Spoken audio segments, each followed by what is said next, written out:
2026년 4월 19일 워싱턴 백악관 지하의 가장 깊고 은밀한 공간인 상황실에 무거운 침묵과 팽팽한 긴장감이 내려앉았습니다. 부통령, 국무장관, 국방장관, 그리고 재무장관까지 미국의 최고의 안보 및 경제 책임자들이 일제히 모인 이 긴급 회의의 안건은 단 하나였습니다. 바로 이란과 호르무즈 해협을 둘러싸고 벌어지는 일촉즉발의 대치 상황, 그리고 그에 따른 군사적 대응 방안이었습니다.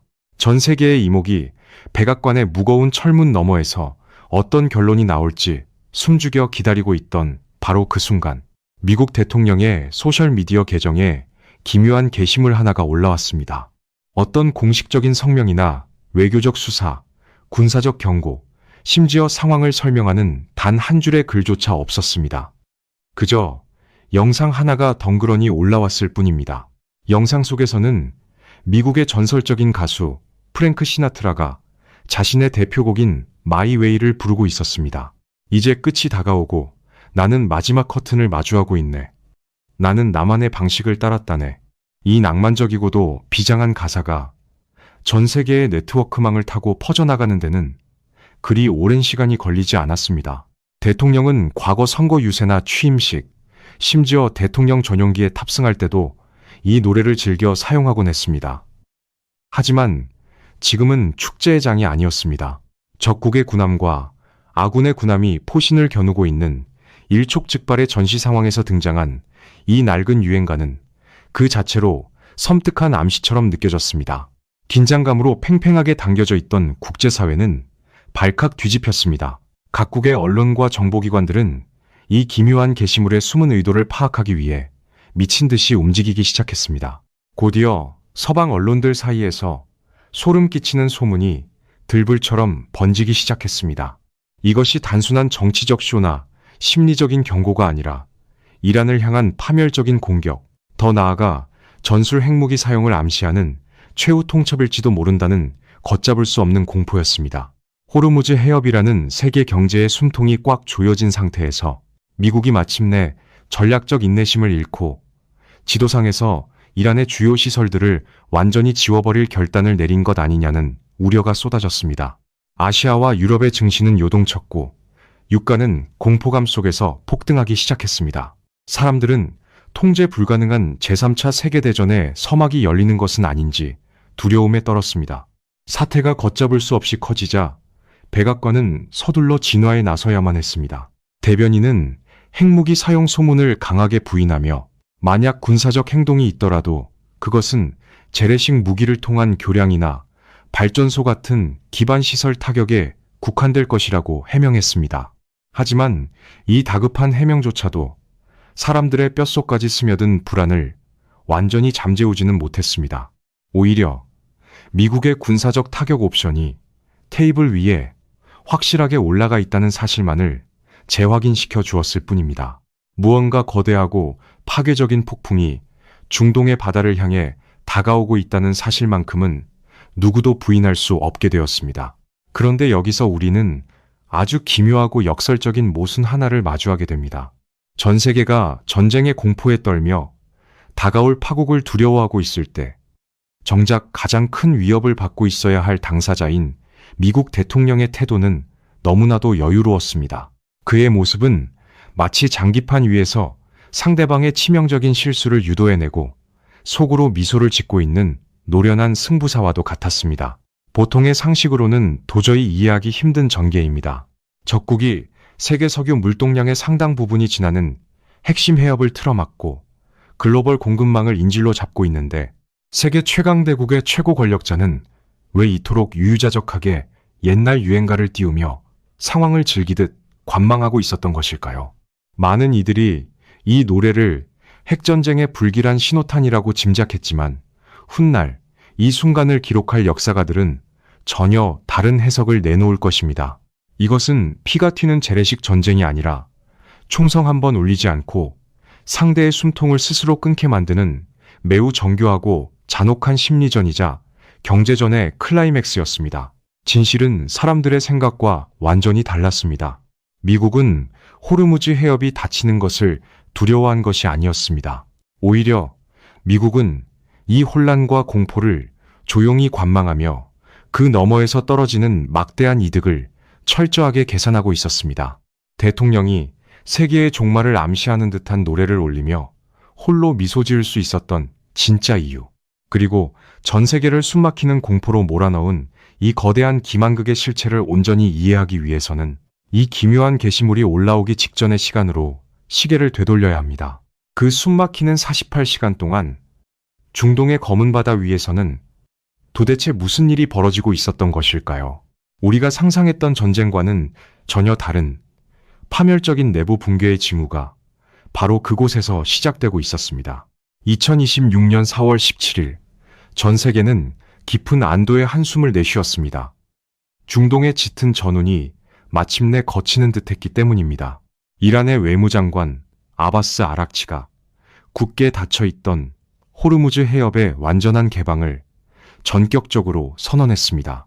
매일 전 세계 석유의 상당량이 지나가는 이 좁고 숨막히는 바닷길이 다시 열린다는 소식은 벼랑 끝에 몰려있던 글로벌 경제의 단비와도 같았습니다. 도널드 트럼프 미국 대통령 역시 즉각 화답했습니다. 그는 소셜미디어를 통해 미국과 이란의 전쟁은 사실상 끝났으며 핵 군축과 평화를 향한 거대한 합의가 빠르고 순조롭게 이루어지고 있다는 낙관적인 메시지를 쏟아냈습니다. 모든 것이 완벽해 보였습니다. 며칠 동안 밤잠을 설치며 비상대책을 논의하던 각국의 최고 지도자들과 시장의 투자자들은 이제 최악의 위기가 지나갔다고 굳게 믿었습니다. 해협 인근에서 대기하던 거대한 유조선들은 서둘러 엔진을 켜고 목적지를 향해 뱃머리를 돌리기 시작했습니다. 하지만 그 평화로운 환상은 정확히 48시간도 채 지나지 않아 산산조각이 났습니다. 평온을 되찾은 줄 알았던 호르무즈 해협은 순식간에 피가 튀는 사지의 바다로 돌변했습니다. 일요일 아침, 이란은 돌연 해협에 전면적인 재봉쇄를 선언했습니다. 단순한 정치적 엄포가 아니었습니다.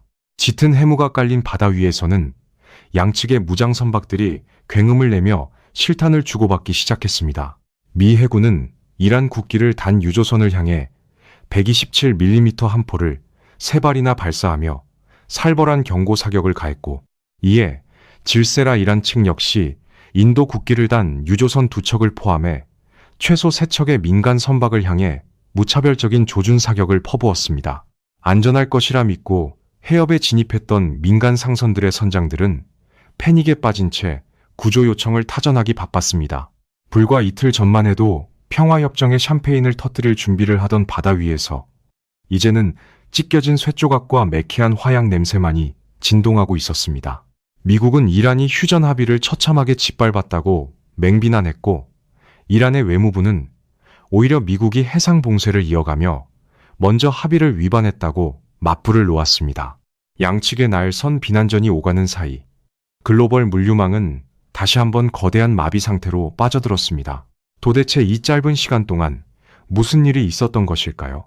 어떻게 한 국가의 공식적인 외교수장이 전 세계를 향해 해협 개방을 선언한 지 불과 몇 시간 만에 그 국가의 군대가 정반대의 행동을 하며 무력 충돌을 일으킬 수 있는 것일까요? 보통의 정상적인 국가 시스템에서는 결코 일어날 수 없는 참으로 기괴하고 모순적인 상황이었습니다.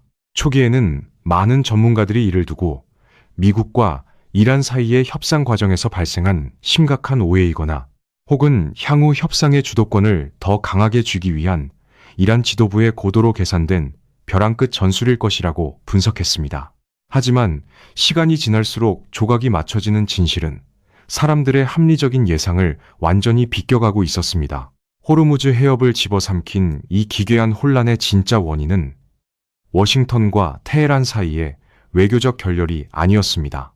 그것은 바로 테헤란 심장부 깊숙한 곳에서 벌어지고 있는 이란 지배계층 내부의 처절하고도 치명적인 권력 투쟁이 통제 불능 상태로 폭발하여 밖으로 터져나온 결과였습니다. 이란은 하나의 통일된 목소리를 내는 견고한 국가가 아니었던 것입니다. 미국이라는 거대한 적과 싸우기 전에 그들은 이미 자신들 내부에서 씻을 수 없는 피를 흘리며 싸우고 있었습니다. 이 충격적인 내부 분열의 실체는 가장 은밀하게 숨겨져야 할 국가의 치부가 가장 공개적인 장소를 통해 폭로되면서 세상에 알려지게 됩니다. 전 세계의 모든 배들이 공통으로 듣고 있는 국제해상통신망 채널 16번의 주파수 너머로 흘러나온 믿기 힘든 교신 내용. 그 속에는 굳건해 보이던 이란이라는 억압적인 국가가 어떻게 두동강 나고 있는지가 고스란히 담겨 있었습니다. 과연 그 주파수 너머에서는 어떤 절망적인 목소리가 울려 퍼졌던 것일까요? 바다 위에서 선박들이 서로의 위치를 확인하고 긴급 상황을 전파할 때 사용하는 국제해상통신망 채널 16번. 이 주파수는 전 세계 모든 선박이 공통으로 청취하도록 규정된 이른바 바다의 공용 방송국과도 같은 역할을 합니다. 그런데 호르무즈 해협이 다시 피로 물들기 시작한 그 혼란스러운 주말, 이 채널 16번을 통해 아주 기이하고도 믿기 힘든 교신 내용이 흘러나왔습니다. 그것은 다급한 구조 요청도, 항로를 묻는 일상적인 교신도 아니었습니다. 수많은 다국적 상선들이 숨죽여 듣고 있는 가운데 무장한 이란 혁명수비대 소속의 함정에서 송출된 그 메시지의 표적은 놀랍게도 미국의 군함이나 이스라엘의 상선이 아니었습니다. 그들의 무자비한 언어폭력이 향한 곳은 바로 자신들의 조국, 이란의 최고위 외교사령탑인 아바스 아락치 외무장관이었습니다. 혁명수비대는 국제통신망을 통해 공공연하게 자신들의 외무장관을 향해 멍청이라고 지칭하며 맹비난을 퍼부었습니다. 그들은 호르무즈 해협을 열고 닫는 권한은 외무부에 있는 것이 아니라 오직 최고 지도자 하메네이의 명령에 따라 움직이는 자신들에게 있다고 선언했습니다. 이란의 공식적인 외교수장이 전 세계를 향해 평화와 해협 개방을 약속했지만 정작 실질적인 무력을 쥐고 있는 군사 조직은 전 세계가 듣는 앞에서 그 약속을 휴지 조각으로 만들고 자국의 장관을 조롱거리로 전락시킨 것입니다. 이 전대미문의 사건은 단순히 한 국가 내부에 붙여간 갈등 수준을 넘어선 것이었습니다. 이것은 철권 통치로 유지되는 억압적인 종교 국가 이란의 내부가 얼마나 심각하게 터져 있는지를 적나라하게 보여주는 생생한 증거였습니다. 사람들은 흔히 이란을 하나의 거대하고 단일한 의사결정체로 착각하곤 합니다. 하지만 실상은 전혀 다릅니다. 이란이라는 국가의 껍데기 안에는 물과 기름처럼 절대 섞일 수 없는 두 개의 심장이 서로를 증오하며 뛰고 있습니다. 하나는 서방의 강력한 경제 제재로 인해 질식해가는 국가 경제를 살리기 위해 어떻게든 미국과 타협점을 찾으려 발버둥치는 정치인들과 외교관들, 즉 온건파 또는 실용주의 그룹입니다. 그리고 또 다른 하나는 타협을 곧 죽음으로 여기며 무력 충돌과 극단적인 저항만이 체제를 수호할 수 있다고 믿는 강경파, 바로 이란 혁명수비대입니다. 이 두 세력은 오랫동안 불안한 동거를 이어왔지만 벼랑 끝에 몰린 국가의 운명 앞에서는 결국 서로에게 칼을 겨누고 말았습니다. 이 분열은 단지 바다 위에서만 일어난 것이 아니었습니다. 이란의 관영 매체들조차 둘로 쪼개져 외무장관을 맹비난하는 기사들을 쏟아냈습니다. 어떤 언론은 외무장관의 경솔한 소셜미디어 게시물이 도널드 트럼프 미국 대통령에게 승리를 선언할 빌미를 주었다며 치욕적인 매국 행위로 몰아세웠고, 또 다른 언론은 외무부가 혁명수비대를 기만하고 미국과 이면 합의를 시도했다는 폭로를 터뜨렸습니다. 외무장관이 미국에 제시한 10개조 타협안과 이란 내부의 강경파에게 보고한 타협안의 내용이 완전히 달랐다는 이른바 이중 플레이 의혹까지 제기되었습니다. 세계 최강의 군사력을 자랑하는 미국을 상대로 생존을 건 치열한 수싸움을 벌여도 모자랄 판국에 이란의 수뇌부는 자신들이 가진 알량한 권력을 지키기 위해 내부에서 치고받는 내전에 돌입해버린 것입니다. 미국이라는 거대한 적은 멀리서 이 참담한 자중질환을 조용히 지켜보고 있었습니다. 이란의 외교관들이 미국 협상단 앞에서 내밀었던 약속들은 그들의 등 뒤에 있는 혁명수비대의 총구 앞에서 무참히 박살났습니다. 그런데 도대체 무엇이 이토록 철저하게 이란 지도부를 파멸적인 분열로 몰아넣은 것일까요? 외교부는 왜 군부의 눈을 속이면서까지 성급하게 미국과 합의를 보려 했으며, 군부는 왜 조국의 경제가 붕괴하는 것을 알면서도 전 세계를 상대로 전쟁을 불사하려 한 것일까요? 이 해답을 찾기 위해서는 이란 내부의 권력 다툼이라는 표면적인 현상을 넘어 더 깊고 어두운 심연으로 들어가야 합니다. 이 끔찍한 분열과 혼란의 이면에는 미국이 이란으로부터 완전히 빼앗고자 하는 단 하나의 키워드가 존재합니다. 미국에게는 세계 평화를 위협하는 가장 위험한 물질이자 반드시 제거해야 할 암세포지만 이란에게는 영토만큼이나 신성하며 결코 포기할 수 없는 피와 살 같은 존재, 바로 그 치명적인 금속이 모든 비극의 중심에 자리 잡고 있었습니다. 도대체 무엇이 이란의 외무부와 군부를 이토록 처절한 내전 상태로 몰아넣었을까요? 겉으로는 호르무즈 해협의 통제권을 둘러싼 단순한 권력 다툼처럼 보이지만 그 이면에는 양측 모두가 차마 입 밖으로 꺼내기 두려워했던 치명적인 진실이 숨겨져 있었습니다. 그것은 바로 이슬람아바드에서 열린 미국과의 비밀 협상 테이블에 올라온 너무나도 가혹하고 굴욕적인 미국의 청구서였습니다. 흔히 사람들은 협상이라고 하면 양보와 타협을 떠올리지만 미국이 준비한 것은 타협안이 아니라 항복문서였습니다. 이 비극의 짙은 그림자를 이해하기 위해서는 2018년으로 잠시 거슬러 올라가야 합니다. 당시 도널드 트럼프 미국 대통령은 오바마 행정부 시절 타결되었던 이란 핵합의, 즉 포괄적 공동행동계획을 일방적으로 파기해버렸습니다. 이란 입장에서는 자발적으로 핵 프로그램을 동결하고 굴욕적인 국제사회의 사찰까지 수용하며 얻어낸 피 같은 경제제재 해제 조치가 하루아침에 휴지 조각이 된 충격적인 사건이었습니다. 그 이후로 이란 경제는 숨을 쉴 수 없을 만큼 잔혹하게 목이 졸렸고 화폐 가치는 폭락했으며 민생은 처참하게 파탄났습니다. 한번 철저하게 배신당한 기억은 뼛속 깊은 트라우마가 되어 이란 지도부의 심장에 미국에 대한 절대적인 불신의 창기를 박아 넣었습니다. 그리고 2026년 다시 마주 앉은 협상 테이블에서 미국이 내민 조건은 과거보다 훨씬 더 노골적이고 치명적이었습니다.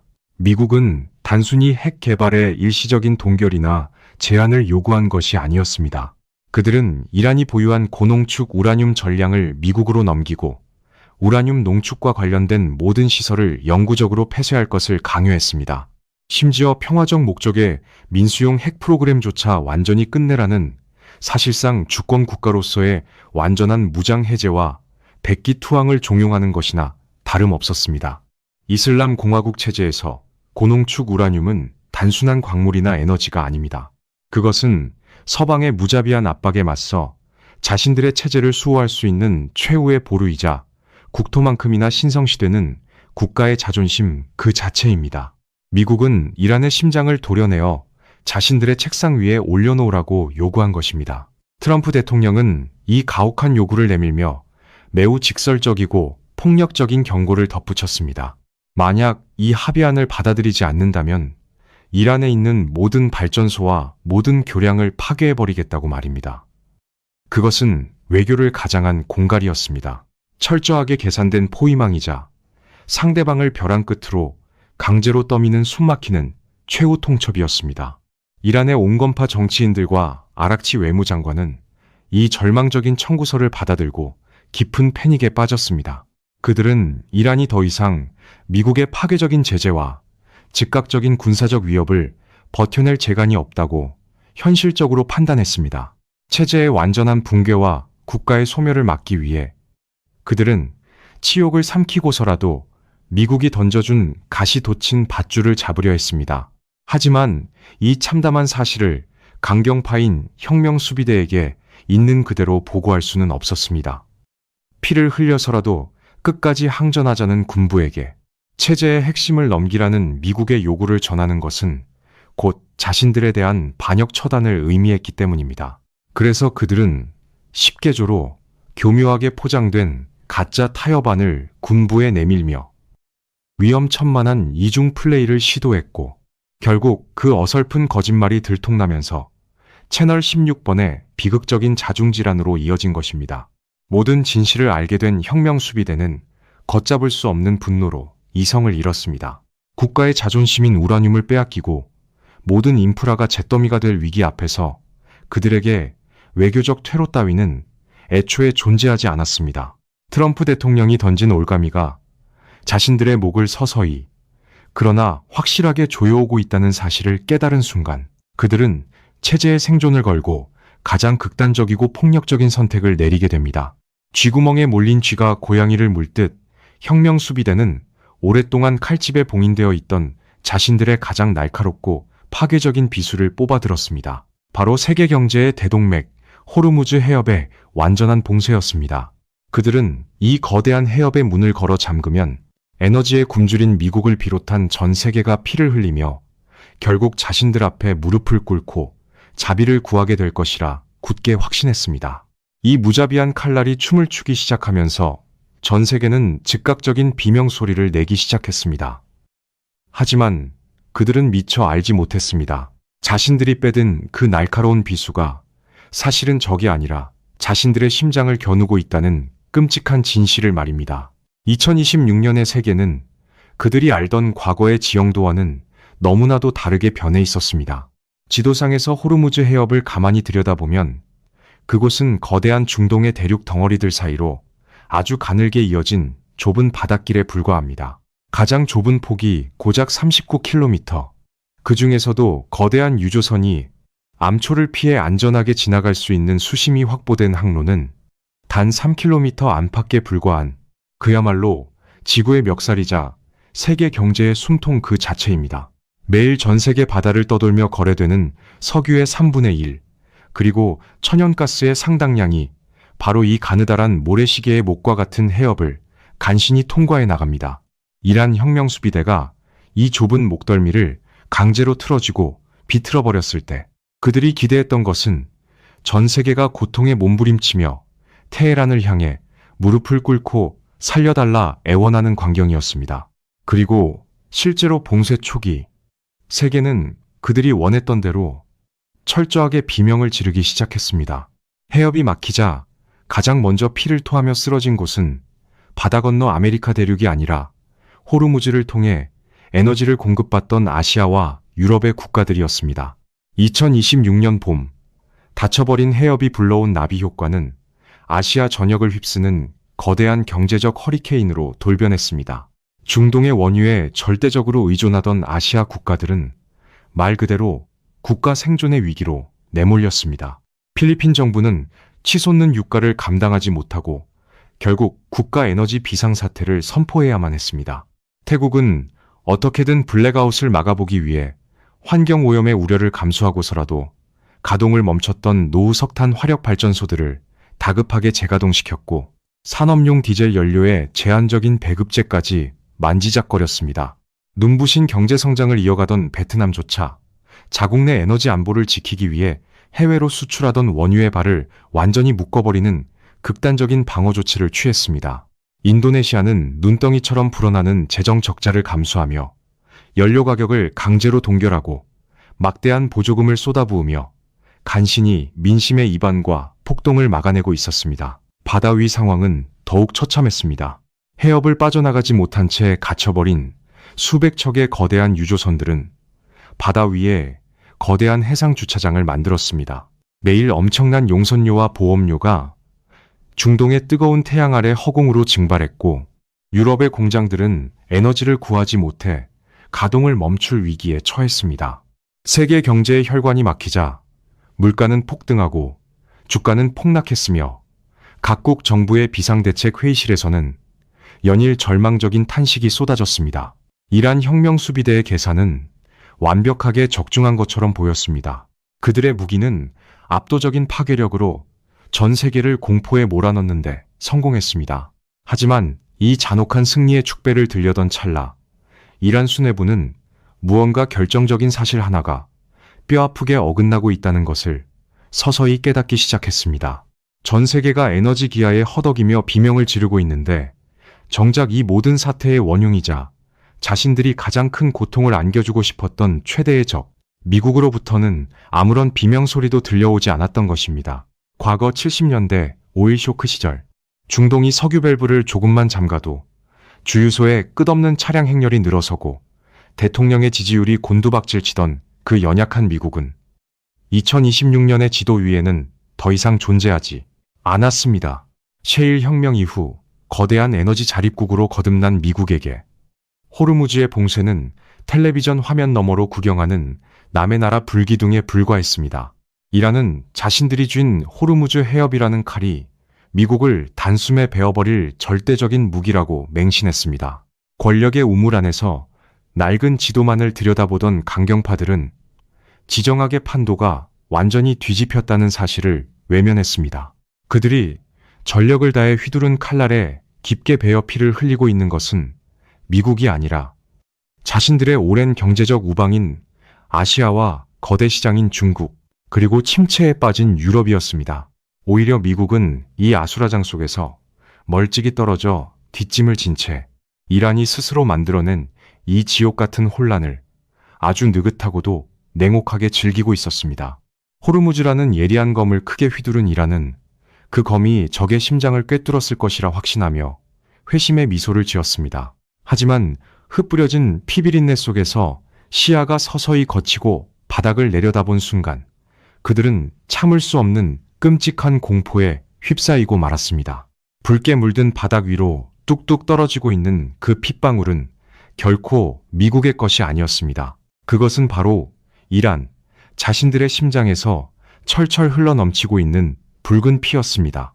호르무즈 해협이라는 거대한 목줄을 틀어쥐고 흔들면 전 세계가 두려움에 떨며 자신들의 요구를 들어줄 것이라는 이란 혁명 수비대의 맹신은 시간이 지날수록 참혹한 자해 행위로 변해가고 있었습니다. 세계 경제에 치명적인 타격을 입히기 위해 오만하게 빼어든 칼날은 애초에 겨냥했던 적의 심장에 닿기도 전에 가장 먼저 이란 자신의 뼈와 살을 잔혹하게 깎아내기 시작했습니다. 봉쇄의 후폭풍은 그들이 예상했던 것보다 훨씬 더 빠르고 파괴적으로 테헤란의 심장부를 덮쳤습니다. 가장 뼈아픈 타격은 당장 눈앞에서 모래알처럼 빠져나가 증발해버리는 막대한 국가 자본이었습니다. 해협의 문이 닫히면서 이란산 원유와 각종 수출품을 실어 나르려던 거대한 다국적 선박들의 발이 항구에 완전히 묶여버렸습니다. 바닷길이 막히자 국가 경제의 유일한 생명줄과도 같던 석유 수출은 사실상 전면적인 마비 상태에 빠져들었습니다. 경제 전문가들의 분석에 따르면 이 무모하고 극단적인 해상 봉쇄로 인해 이란 국가 경제가 허공에 날려버린 돈은 매일 5억 달러에 달하는 천문학적인 액수였습니다. 과거 미국이 주도한 혹독한 경제 제재로 인해 이미 수년째 국가 금고가 바닥을 드러내고 있던 이란에게 매일같이 쏟아지는 이 거대한 적자는 그야말로 국가의 숨통을 스스로 끊어놓는 치명상이나 다름없었습니다. 상황은 바다 위에서도 절망적이었습니다. 전쟁의 화염이 언제 덮칠지 모르는 위험천만한 호르무즈 해협을 피하기 위해 이란의 남은 무역을 담당하던 극소수의 상선들마저 경로를 대폭 수정해야만 했습니다. 그들은 중동의 지름길을 포기하고 머나먼 아프리카 대륙 최남단에 위치한 희망봉을 크게 돌아가는 험난한 우회 항로를 선택할 수밖에 없었습니다. 이로 인해 화물 운송 기간은 기존보다 무려 보름 이상 늘어났고 선박들의 막대한 용선료와 턱 밑까지 차오른 전시 해상 보험료는 고스란히 이란 경제에 짓눌린 어깨 위로 무겁게 떨어졌습니다. 물건을 팔지도 못하는 상황에서 간신히 들여오는 필수 생필품의 수입, 물가마저 폭등해버린 것입니다. 이것은 참으로 기괴하고 비극적인 권력의 역설이었습니다. 이란은 오랜 시간 갈고 닦아온 자신들의 가장 강력하고 위협적인 지정학적 무기, 호르무즈 해협의 통제권을 마침내 사용했습니다. 하지만 그 참혹한 결과는 적의 굴복이 아니라 통제할 수 없는 끔찍한 자가당착이었습니다. 냉정하게 현재 상황을 비유하자면 지금 이란 지휘부의 행동은 마치 자신의 목에 두꺼운 올가미를 칭칭 감은 채 깎아지른 천길 낭떠러지 끝에 위태롭게 서서 내가 뛰어내려 스스로 목숨을 끊기 전에 당장 내 요구를 들어달라고 미국을 향해 절규하는 꼴과 같았습니다. 적을 위협하기 위해 자신의 가장 치명적인 급소를 스스로 찌르고 있는 이 처절한 상황 속에서 서서히 무너져 내리고 있는 것은 바다 건너의 미국이 아니었습니다. 그것은 바로 이란 혁명 수비대가 그토록 목숨 걸고 수호하고자 했던 이슬람 공화국 국가체제 그 자체였습니다. 돈줄이 완벽하게 말라붙으면서 군부 통치를 유지하기 위해 뿌려야 할 막대한 자금은 빠르게 바닥을 보이기 시작했습니다. 턱없이 부족한 물자와 살인적인 인플레이션에 지칠 대로 지친 이란 민중들의 분노는 이제 끓어오르는 용암처럼 언제 폭발하여 체제를 집어삼킬지 모르는 위험한 임계점을 향해 맹렬하게 달려가고 있었습니다. 전쟁터에서 가장 슬프고 뼈아픈 패배는 적의 압도적인 무력과 화력에 밀려 무릎을 꿇는 것이 아닙니다.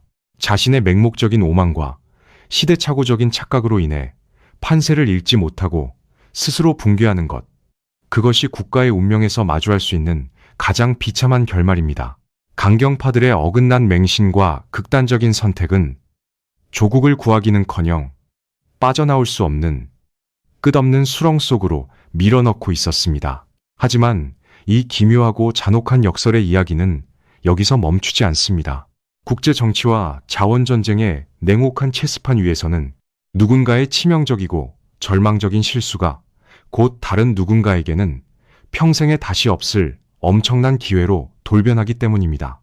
만약 이란이 호르무즈라는 지옥의 문을 열어젖힌 채 그 문지방에서 스스로 짙은 피를 흘리며 서서히 쓰러져 가고 있다면 과연 누가 그 반대편 절벽 끝에 서서 떨어지는 막대한 황금 동전들을 여유롭게 주워 담으며 잔혹한 미소를 짓고 있었던 것일까요?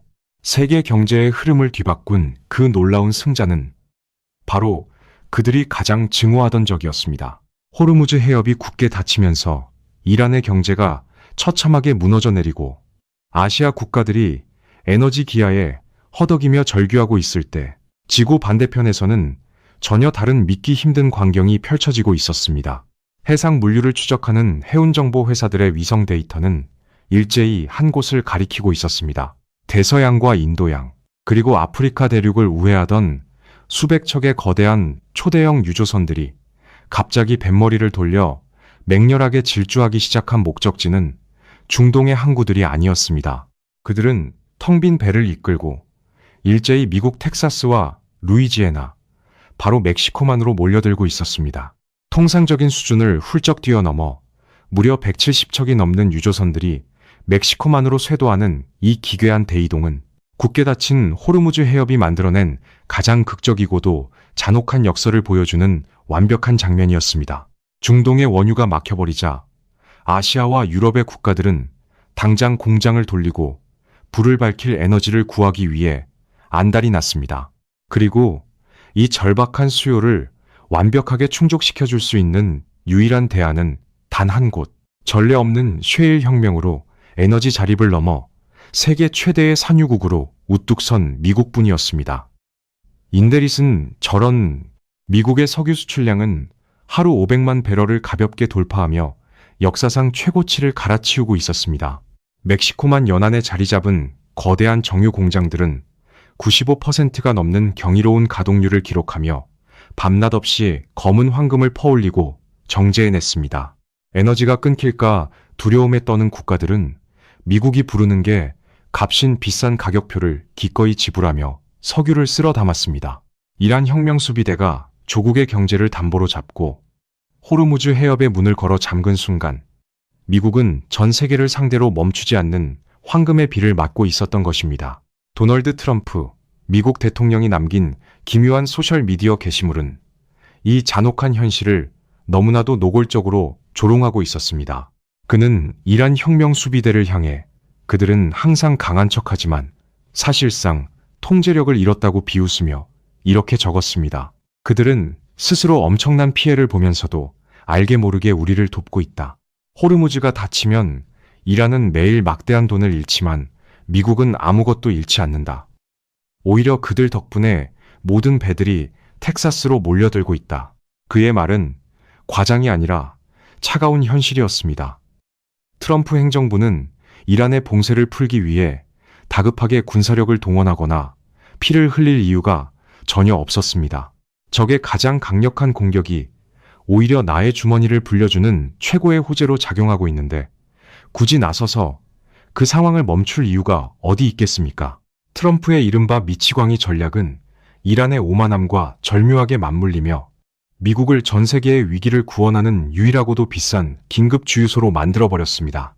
이란 강경파들의 어설픈 지정학적 도박은 적의 심장을 겨누기는커녕 오히려 그 적에게 절대적인 에너지 패권이라는 화려한 왕관을 직접 씌워주는 꼴이 되고 말았습니다.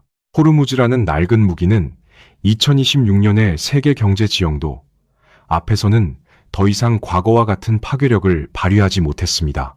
하지만 이 권력의 잔인한 체스판 위에서 벌어지는 비극은 이란만의 몫이 아니었습니다. 승자인 미국이 축배를 들고 패자인 이란이 피를 흘리고 있는 이 무대 뒤편에는 굳게 닫힌 해협 때문에 그 누구보다 뼈아픈 내상을 입으며 조용히 신음하고 있는 또 다른 거대한 제국이 있었습니다. 겉으로는 침묵을 지키고 있었지만 이란의 무모한 결정으로 인해 치명적인 타격을 입은 이란의 가장 오래되고 거대한 우방국. 이제 시선은 세계의 공장이자 에너지의 블랙홀, 바로 아시아의 붉은 용을 향해야 합니다. 세계의 공장이라 불리는 거대한 붉은 용, 중국.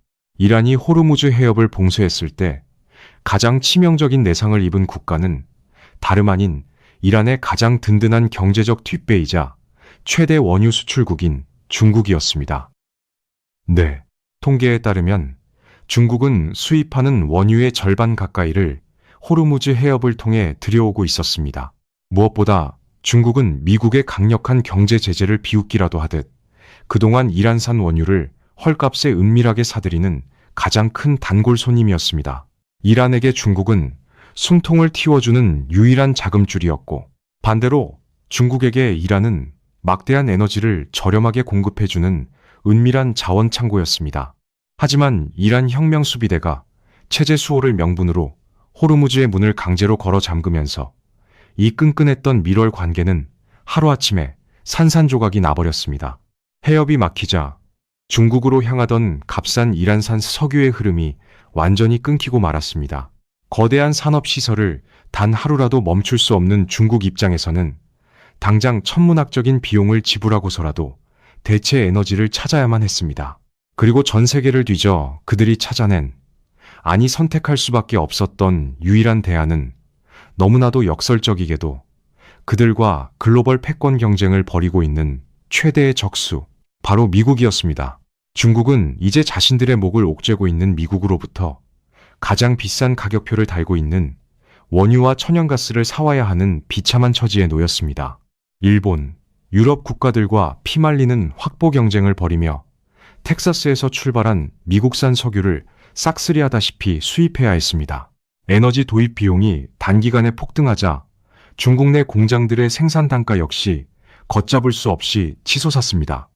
무역 데이터에 따르면 당시 중국의 제조업자들은 치솟는 원가를 감당하지 못해 미국으로 수출하는 상품의 가격을 무려 20% 이상 올려야만 간신히 수지 타산을 맞출 수 있었습니다. 바로 이 지점에서 우리는 도널드 트럼프 미국 대통령이 연출한 이 거대한 지정학적 연극의 진짜 무서운 기획 의도를 마주하게 됩니다. 사람들은 그가 소셜미디어에 낡은 유행가를 뜬금없이 올리고 통제 불능의 기행을 일삼는다고 비웃었지만 사실 그것은 뼛속까지 철저하게 계산된 상인 출신 정치인의 냉혹한 천재성이었습니다. 트럼프는 이란을 벼랑 끝으로 몰아넣어 그들 스스로 해협을 봉쇄하게 만들었습니다.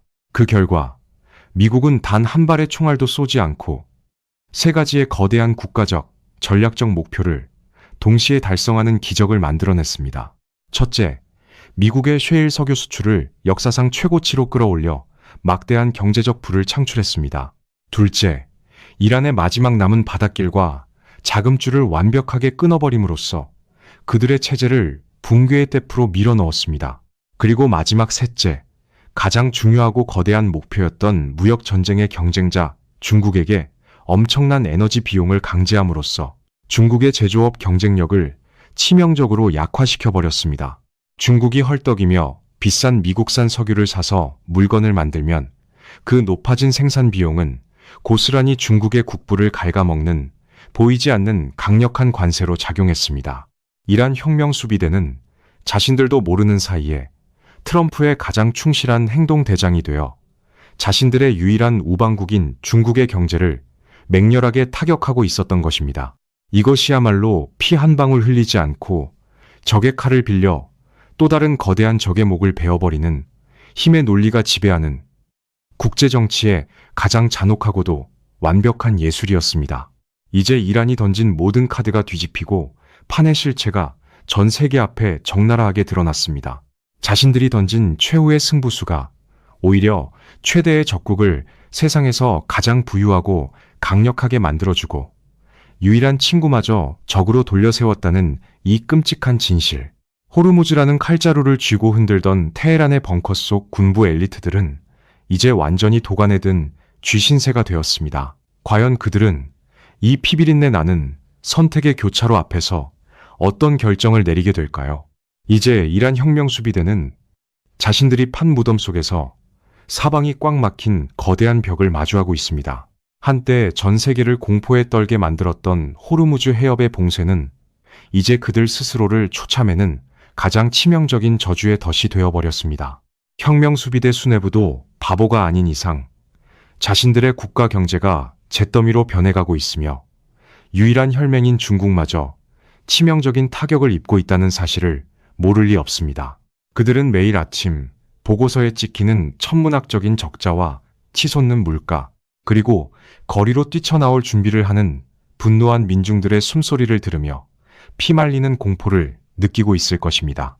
그렇다면 여기서 당연한 의문이 하나 생깁니다. 자신들의 결정이 이토록 참혹한 실패로 돌아갔다는 것을 깨달았다면 왜 지금이라도 당장 해협의 문을 다시 열고 미국과 타협하여 숨통을 트지 않는 것일까요? 안타깝게도 권력의 생리는 그렇게 합리적으로만 작동하지 않습니다.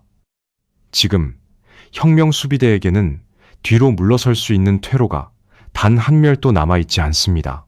만약 그들이 여기서 백기를 들고 해협을 개방한다면 그것은 미국이 요구한 가혹한 무장해제, 즉 국가의 심장인 고농축 우라늄을 모두 넘기겠다는 치욕적인 항복을 의미합니다. 더욱 치명적인 것은 내부의 정치적 권력 다툼입니다. 그들은 불과 며칠 전 채널 16번을 통해 전 세계가 듣는 앞에서 온건파 외무장관을 멍청이라고 조롱하며 자신들만이 국가를 수호할 수 있다고 큰 소리를 쳤습니다. 이제 와서 아무런 성과 없이 꼬리를 내린다면 그것은 강경파 군부의 완전한 정치적 파멸을 의미합니다. 체제를 지키기 위해 뽑아든 칼이었지만 이제는 그 칼을 내려놓는 순간 자신들의 권력이 먼저 목배임을 당할 위기에 처한 것입니다. 자신들이 이란의 수호자라고 자처했던 명분은 바닥에 떨어졌고 제재의 고통을 고스란히 떠안은 민중의 분노는 이제 미국이 아니라 무능하고 오만한 군부를 향하고 있습니다. 총칼로 찍어 누를 수 있는 저항의 한계치도 서서히 다가오고 있습니다. 이 거대한 함정 속에서 이란의 강경파는 매일매일 스스로 피를 말리는 죽음의 카운트다운을 듣고 있는 셈입니다. 체면과 내부 권력 투쟁이라는 둠에 빠진 그들은 조국이 서서히 죽어가는 것을 지켜보면서도 계속해서 이 파멸적인 봉쇄를 이어갈 수밖에 없는 끔찍한 진퇴양난에 빠졌습니다.